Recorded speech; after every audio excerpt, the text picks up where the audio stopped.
And now we come to, am I being too hard on my stepson? My husband says I'm being too hard on my 14-year-old stepson and I need to be more positive. But I literally cannot even understand why he does the majority of the things that are upsetting me.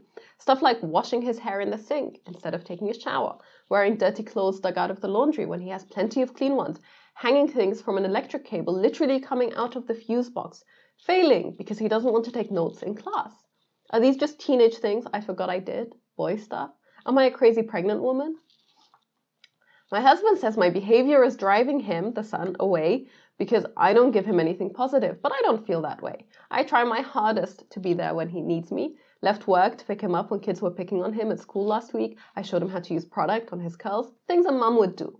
I'm just beside myself. He's so close to driving age and has so little common sense. How do I contain my annoyance and anger, but still address the actions? I don't want to be a mean mum. The funniest thing about this one is that the things that are making her angry are completely unreasonable. So things like washing his hair in the sink instead of taking a shower. Of course, taking a shower takes considerably longer than washing your hair in the sink. Those are two separate things. It makes sense that he would choose one instead of the other if he wants to. Wearing dirty clothes dug out of the laundry when he has plenty of clean ones.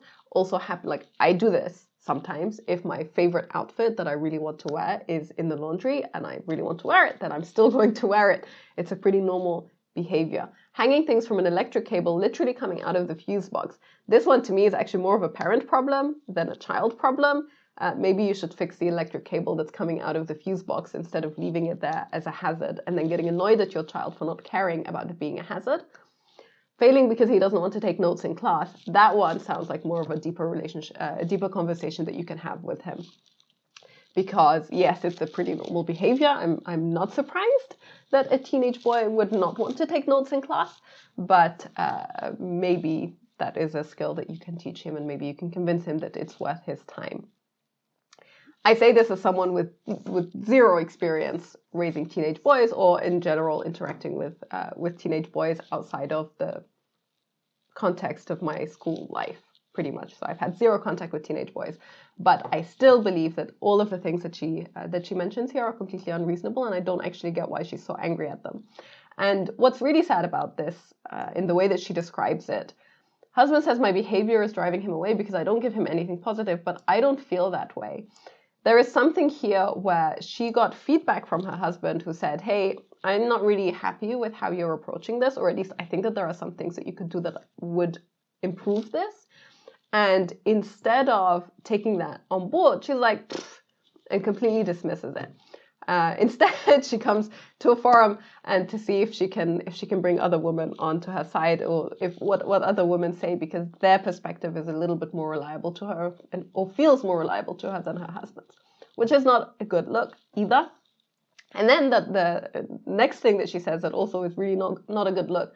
I try my hardest to be there when he needs me, which is great. That's awesome. She should continue to do that. I left work to pick him up when kids were picking on him at school last week. I showed him how to use product on his curls, as if these are things that he should be grateful for, as if these are clear signs that she's a great parent and that her annoyance is justified. Because while some of the time I'm really nice to him, therefore I can have these totally unreasonable expectations. And so my feedback to this mom would be to work on her anger and maybe to try and understand where her anger is coming from, why she's being so annoyed, why it manifests itself in this, why it comes out in this way towards her stepson, and to what extent is there here an additional complication by the fact that this is a stepson and not her biological son, because those types of relationships are also even more complicated. The great thing is that quite a lot of people in the comments do actually call her out on it and tell her, hey, maybe you're being a little bit unreasonable here. And then there is this one other example from someone else, which I thought was really interesting. It says, I'm having these issues, but on the other side of things, my husband doesn't really understand what's normal or not for my 11-year-old boy, and he needs to be more patient. He's a straight A student, captain of the football team, amazing big brother to our 1-year-old. That said, he has attitude at home, throws his backpack and shoes in a corner when he gets in, leaves wet towels on the floor, etc., etc. All normal things, but drives my husband insane. It's a work in progress. I tell him to use more positive reinforcement instead of just picking on things like, for example, awesome job showering on time, don't forget the towel next time, or whatever. Just something positive. And this one I also find quite funny because these are behaviors that are pretty minor in terms of leaving wet towels on the floor, throwing his backpack in a corner. Like none of these are things that I think are so major for people to get so angry about.